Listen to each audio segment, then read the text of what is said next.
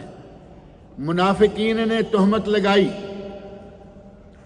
صفوان بن معطل رضی اللہ عنہ فرماتے ہیں کہ میں نے انا للہ پڑھا، حضرت عائشہ رضی اللہ عنہ فرماتی ہیں کہ میں نے آواز سنی، میں اٹھی، فوری طور پر میں نے پھر سے پردہ کر لیا۔ صفوان بن معطل رضی اللہ عنہ اونٹ لائے، میرے قریب لا کے اونٹ بٹھایا، ظاہر ہے کہ اشارہ تھا کہ آپ اونٹ پہ بیٹھ جائیں۔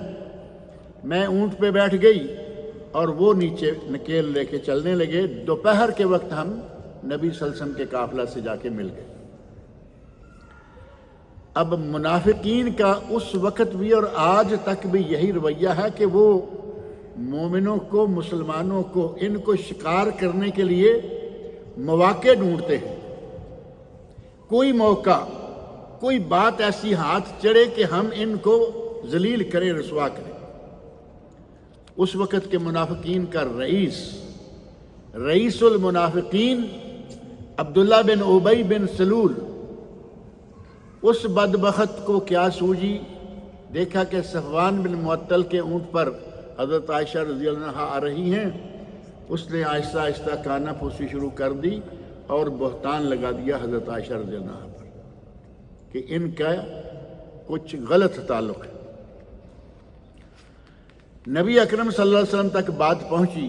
مدینہ پہنچ کر انہوں نے پھر اس بات کو کچھ اس انداز سے کہا، جو ایک بات ہے نا کہ جھوٹ کو اتنا زور سے بولو، اتنا بار بار بولو کہ وہ سچ لگنے لگے۔ منافقین نے اتنے زور سے پروپیگنڈا کیا کہ یہ معاملہ ہوا ہے، حتیٰ کہ بعض مسلمان بھی اس میں مبتلا ہو گئے، منافقین کے علاوہ۔ ان تینوں کے نام کتب سیرت میں معروف ہیں۔ ایک حضرت مصطح بن اساسہ رضی اللہ تعالی عنہ، ایک شاعر رسول حضرت حسان بن ثابت رضی اللہ عنہ، اور ایک نبی صلی اللہ علیہ وسلم کی سالی حمنہ بنت جحش رضی اللہ عنہا۔ زینب بنت جحش کی یہ بہن ہے۔ زینب بنت جحش نبی صلی اللہ علیہ وسلم کی پھوپھی زاد بھی ہیں اور بیوی بھی ہیں۔ ایک رشتہ دار ہے قریبی، دوسرا بہت قریبی صحابی ہے، شاعر ہے، اور تیسرا مصطح بھی بہت قریبی ہے۔ نبی صلی اللہ علیہ وسلم کے گھر میں اس کی والدہ کام کرتی تھی، خدمت کرتی ہیں حضرت عائشہ رضی اللہ عنہا کی۔ حضرت عائشہ فرماتی ہیں کہ مدینہ میں یہ بات پھیلی ہوئی ہے اور مجھے معلوم نہیں۔ وہ مدینہ میں پہنچ کر تھوڑا بیمار ہوئیں، تقریباً یہ بیماری جو ہے کئی دن تک رہی اور 1 مہینہ گزر گیا، بیماری ختم نہیں ہوئی، کیونکہ اس مہینے کے دوران حضرت عائشہ رضی اللہ عنہا کو پتہ چل گیا کہ مجھ پر تو اتنا بڑا بہتان لگا ہوا ہے۔ پتہ کیسے چلا؟ مصطح بن اساسہ رضی اللہ تعالی عنہ بہت بہترین قسم کے، افضل قسم کے صحابہ میں سے ہے۔ غزوہ بدر میں انہوں نے حصہ لیا، اور بدری صحابہ کا مقام آپ جانتے ہیں۔ نبی صلی اللہ علیہ وسلم نے فرمایا کہ اللہ رب العزت نے آسمان سے یہ حکم دیا ہے کہ اے اہل بدر، آج کے بعد تم جو کچھ بھی چاہے کرو، میں نے تمہیں بخش دیا۔ ان میں سے یہ مصطح ہے۔ حضرت عائشہ رضی اللہ عنہ فرماتی ہیں کہ میں اور مصطح رضی اللہ عنہ کی والدہ، ان کا نام سلمہ تھا، کہتی ہیں کہ وہ ہمارے گھر میں ہماری خدمت کیا کرتی تھی۔ میں اور وہ شام کو باہر گئے۔ اس وقت یہ ابھی سسٹم نہیں تھا کہ گھروں کے اندر یا گھروں کے قریب قضائے حاجت کے لیے جگہ بنائی جائے۔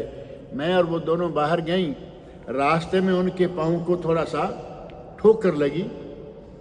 ٹھوکر لگنے پر عموماً وہ بات فوری طور پر زبان سے نکل آتی ہے جو بڑی ذہنی طور پر پکی ہوئی ہو۔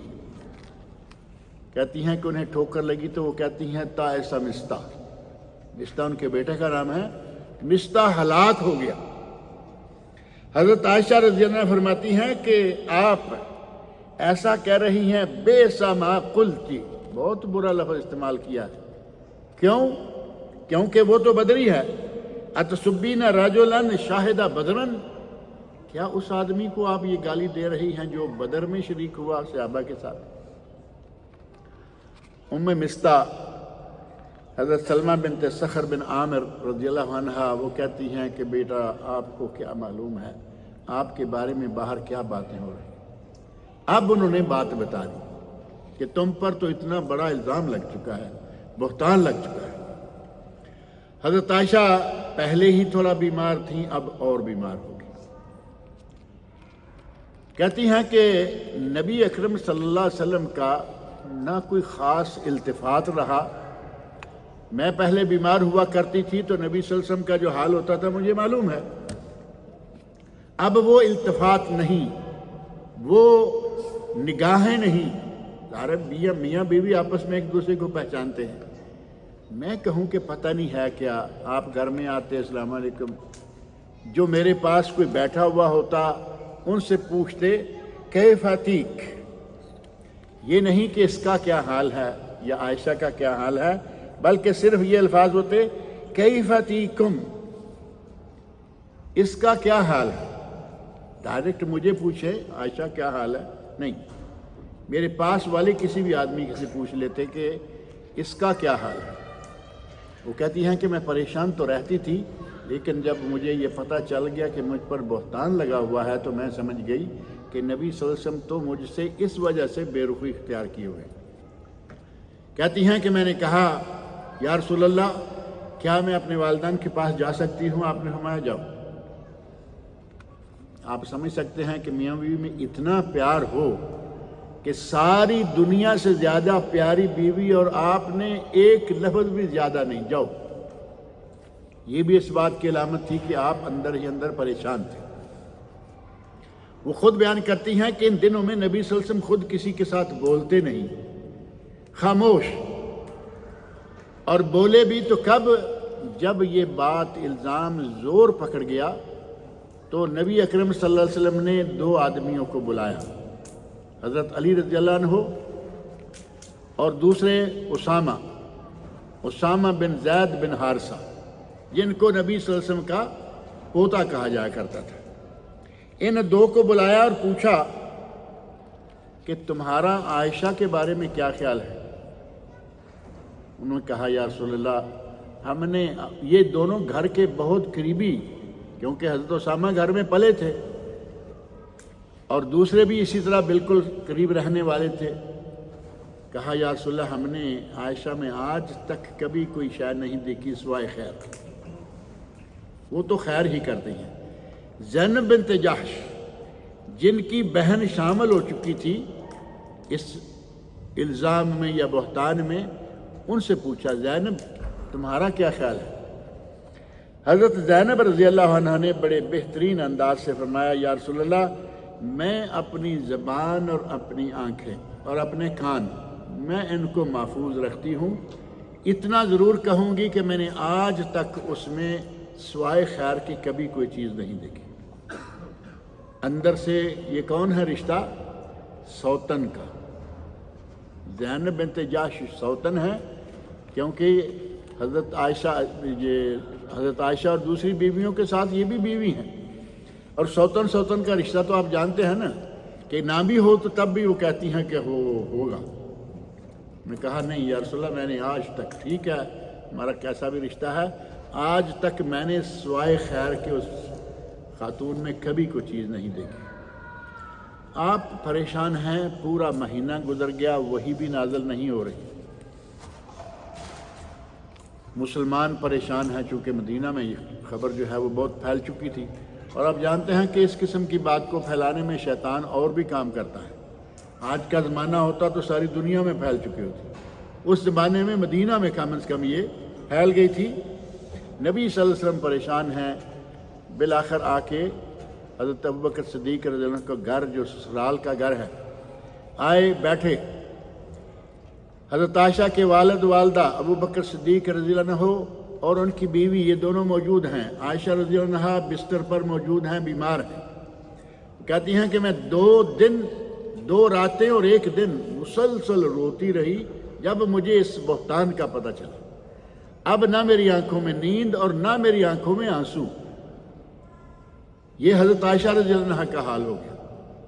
نبی صلی اللہ علیہ وسلم آئے، آ کے کہتے ہیں کہ زہرا کے والدہ موجود ہے، والد موجود ہے۔ کہا عائشہ، پہلے آپ نے جیسے خطبہ چھوٹا سا ہوتا ہے تشہد کا خطبہ پڑھا اور پوچھا کہ عائشہ اگر تم سچی ہو تو تمہیں اللہ تعالیٰ بری کر دے گا، اور اگر تم سے غلطی ہوئی ہے تو توبہ استغفار کرو، اللہ تعالیٰ توبہ قبول کرنے والا ہے۔ حضرت عائشہ فرماتی ہیں کہ اب تو ایسے ہوا جیسے ظاہر ہے کہ کسی کو پتہ چلے کہ یہ بھی مجھ پر کچھ اعتماد نہیں کر رہے۔ یہاں دوسرا مسئلہ چھیڑنے کو جی نہیں چاہتا، لیکن آپ اندازہ کریں کہ پورا مہینہ ابو بکر صدیق رضی اللہ عنہ کا گھر، نبی اکرم صلی اللہ علیہ وسلم کا گھر، اور کتنے گھر جو متعلق ہیں اور کتنے مسلمان جو مدینہ میں ہیں، سارے پریشان ہیں، وہی نازل نہیں ہو رہی، اور نبی صلی اللہ علیہ وسلم کو پتہ نہیں کہ عائشہ پہ یہ بہتان سچا ہے یا غلط ہے۔ عالم الغیب کہا جا سکتا ہے؟ میں صرف اشارہ کرنا چاہتا ہوں، ہماری یہاں تو مشہور ہے نا، نبی تو بہت بڑی بات ہے، ہمارے یہاں تو ان آدمیوں تک کو عالم الغیب مان رہے ہیں جنہیں انسان ماننے کو جی نہیں چاہتا۔ کپڑا نصیب میں نہیں، نہانا نصیب میں نہیں، بدبخت ننگا بیٹھا ہوا ہے، ننگا بیٹھا ہوا ہے، اور میں نے ایک چھوٹا سا کلپ دیکھا، عورت اس کو کھانا کھلا رہی ہے۔ اب ہم اس قسم کے لوگوں کو بھی عالم الغیب مان لیتے ہیں۔ نبی صلی اللہ علیہ وسلم کو پورا مہینہ پتہ نہیں چلا کہ میری بیوی پاک دامن ہے یا گناہگار ہے۔ کہتی ہیں کہ جب نبی صلی اللہ علیہ وسلم نے مجھے کہا کہ توبہ کر لو، تو میں نے پہلے اپنے والد کی طرف دیکھا کہ میرا شاید دفاع کریں گے، حضرت ابوبکر صدیق رضی اللہ عنہ کیا کہیں، کیونکہ افواہ پھیلی ہوئی ہے۔ پھر میں نے اپنی ماں کی طرف دیکھا کہ شاید ان کو شفقت آ جائے اور یہ میرا کچھ کریں، انہوں نے بھی کوئی بات نہیں کی۔ ابھی نبی صلی اللہ علیہ وسلم یہیں موجود ہیں، نہ کوئی اب اٹھ کے گیا ہے، نہ نبی صلی اللہ علیہ وسلم گئے ہیں۔ اللہ رب العزت کی طرف سے وحی نازل ہونا شروع ہوئی، اور وحی کے دوران جو نبی صلی اللہ علیہ وسلم کی حالت ہوا کرتی تھی وہ آپ پر حالت طاری ہو گئی۔ تھوڑی دیر کے بعد نبی اکرم صلی اللہ علیہ وسلم اس حالت سے نکلے اور فرمایا ابشری یا عائشہ۔ سب سے پہلا لفظ وحی ختم ہونے کے بعد جو آپ نے بیان کیا، فرمایا ابشری یا عائشہ، عائشہ خوش ہو جاؤ، اللہ رب العزت نے تمہیں اس گناہ سے بری کر دیا ہے، اللہ رب العزت نے تمہیں اس گناہ سے بری کر دیا ہے۔ اور اس برات کا ذکر کہاں ہے؟ آج ممکن ہو تو آج تھوڑا سا خاص طور پر یہ 10 آیات ضرور پڑھ لیں۔ سورۃ النور آیت نمبر 10 سے لے کر 20 تک، 11 سے لے کر 20 تک۔ 11 میں وہ شروع ہوتی ہے کہانی یا قصہ حضرت عائشہ رضی اللہ عنہا کا، اور اسی میں اللہ رب العزت نے ان کی برات کا اعلان کیا۔ عظمت دیکھیں کہ اللہ رب العزت نے آسمان سے ان کو بری قرار دیا، اور کچھ بدبختوں کو دیکھیں، بدبختی کی انتہا یہ ہے کہ آج بھی وہ بکواس کر رہے ہیں کہ ہم عائشہ کو قبر سے نکال کر اس کو کوڑے ماریں گے۔ سنتے ہیں شیعہ کے ذاکر گز گز بر لمبی زبان کر کے ام المومنین عائشہ صدیقہ، جنہیں اللہ نے پاک دامن قرار دیا، جنہیں رسول اللہ صلی اللہ علیہ وسلم نے بشارت دی پاک دامن ہونے کی، اور جن کے بارے میں نبی صلی اللہ علیہ وسلم فرمایا کہ عائشہ تو میری بیوی ہے دنیا میں بھی اور آخرت میں بھی، اس خاتون کے بارے میں اتنی بد زبانی، ان کے باپ کے بارے میں جنہیں اللہ رب العزت نے نبی کا صحابی قرار دیا، اللہ رب العزت نے انہیں یہ مقام دیا کہ نبی صلی اللہ علیہ وسلم کی موجودگی میں نبی صلی اللہ علیہ وسلم کو ساتھ رکھ کے انہوں نے جماعت کرائی۔ اور آج یہ شیعہ حضرت ابوبکر صدیق کو گالیاں دے رہے ہیں، ام المومن عائشہ رضی اللہ عنہ کو گالیاں دے رہے ہیں، حضرت عمر فاروق، عثمان غنی اور حضرت عمر فاروق کی بیٹی حضرت حفصہ رضی اللہ عنہ، وہ بھی نبی صلی اللہ علیہ وسلم کی بیوی ہیں، انہیں گالیاں بکتے ہیں۔ ایک جملہ ہے، یقین مانو کہ کہنے کو جی نہیں چاہتا، لیکن ان بدبختوں کی کلی کھولنا بھی ضروری ہے۔ کہتے ہیں ان کی کتابوں میں یہ بات لکھی ہوئی ہے، اللہم لعن صنمِ قریش، اے اللہ قریش کے 2 بتوں پر لعنت فرما، 2 بتوں پر۔ اور یہ بت جو ہیں وہ کیا، کون بت بتائے؟ اگلا جملہ اس بات کی وضاحت کر دیتا ہے کہ وہ 2 بت کن کو کہہ رہے ہیں، اللہم لعن صنمِ قریش وابنتیہما، اے اللہ قریش کے 2 بتوں اور ان کی 2 بیٹیوں پر لعنت فرما۔ اب یہ 2 بیٹیاں اور یہ 2 بت کون ہیں؟ کوئی شک رہ جاتا ہے باقی؟ ابوبکر صدیق، عمر فاروق، عائشہ رضی اللہ عنہا اور حفصہ رضی اللہ عنہ، دونوں پر کہہ رہے ہیں کہ اے اللہ ان پر لعنت فرما۔ اللہ رب العزت ان بدبختوں پر لعنت فرما چکا ہے، دنیا میں بھی ذلیل ہو رہے ہیں۔ آپ دیکھتے ہیں ان کا حال محرم میں، اللہ رب العزت نے دنیا میں بھی عذاب دے رکھا ہے، اور آخرت میں ان کا جو حال ہوگا وہ ان کے دنیاوی عذاب سے ہی نظر آ رہا ہے۔ صحابہ کرام کو گالیاں، اللہ کے پسندیدہ بندوں کو جن کے بارے میں اللہ شہادتیں دے، ان کے خلاف بد زبانی، اتنا حد سے بڑے ہوئے لوگ۔ یہاں ایک چھوٹی سی بات اور ذکر کر دوں کہ حضرت جبرائیل علیہ السلام نے حضرت عائشہ رضی اللہ عنہ کو سلام بھیجا، اور ام المومنین حضرت خدیجہ رضی اللہ عنہ جو نبی صلی اللہ علیہ وسلم کی پہلی بیوی ہیں اور 25 سال نبی صلی اللہ علیہ وسلم کے نکاح میں رہیں، اور آپ نے کوئی دوسری شادی نہیں کی۔ پیار کا یہ بھی تو ایک انداز ہے نا۔ حضرت خدیجہ رضی اللہ عنہ کے 25 سالوں میں دوسری کوئی شادی نہیں کی، 25 سال کے بعد وہ فوت ہو گئی، تو نبی صلی اللہ علیہ وسلم نے پھر دیکھے کتنی 10 عورتوں سے شادی کی۔ حضرت خدیجہ کی وفات کے بعد 10 عورتوں سے، ان میں سے بھی ایک جو ہے وہ فوت ہو گئی، اور 9 آپ کی وفات کے وقت موجود تھی۔ حضرت خدیجہ رضی اللہ عنہ کو بھی اللہ نے بہت مقام دیا ہوا تھا، ان کے فضائل کی تفصیل میں نہیں جانا چاہتا، لیکن صحیح بخاری اور مسلم کی ایک حدیث، نبی اکرم صلی اللہ علیہ وسلم فرماتے ہیں کہ جبرائیل امین آئے اور مجھے کہا، اے اللہ کے رسول، خدیجہ آ رہی ہیں اور ان کے ہاتھ میں کچھ کھانا اور کچھ پینا ہے، کھانے پینے کا سامان ہے، وہ لا رہی ہیں۔ فَإِذَا هِيَ أَتَتْكَ فَقْرَ عَلَيْهِ السَّلَامِ مِنْ رَبِّهَا وَمِنِّي، جب وہ آپ کے پاس آ جائیں تو انہیں ان کے رب کی طرف سے سلام کہیں اور میری طرف سے سلام کہیں۔ دنیا میں ہوتے ہوئے خاتون کو اللہ آسمان سے سلام بھیج رہا ہے، اور کیسے؟ جبرائیل امین کے ذریعے۔ اس اعتبار سے حضرت خدیجہ رضی اللہ عنہ کو اللہ کا بھی سلام آیا، جبرائیل علیہ السلام کا بھی سلام آیا۔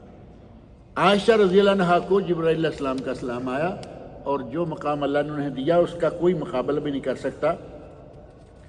اور غصے میں آ کے حضرت ابوبکر صدیق رضی اللہ عنہ نے مصطح کے ساتھ ایک تعاون مسلسل ماہانہ کیا کرتے تھے، وہ بند کر دیا کہ اس نے بھی میری بیٹی پر الزام میں شرکت کر لی ہے۔ اللہ رب العزت نے قرآن میں آیات نازل کی کہ کیا تم نہیں چاہتے کہ اللہ تمہیں بخش لے؟ تم کسی نے غلطی کی، تمہیں تکلیف دی، تو تم اس کا تعاون بند کر دو گے؟ قرآن کریم میں اللہ نے گویا کہ ڈانٹ پلائی، تو فوری طور پر حضرت ابوبکر صدیق نے کہا، نہیں، میں آج کے بعد کبھی بھی یہ تعاون نہیں روکوں گا۔ یہ وہ خاتون ہیں جو ان کی والدہ ہیں، جن کے ذریعے حضرت عائشہ رضی اللہ عنہ کو یہ بات معلوم ہوئی۔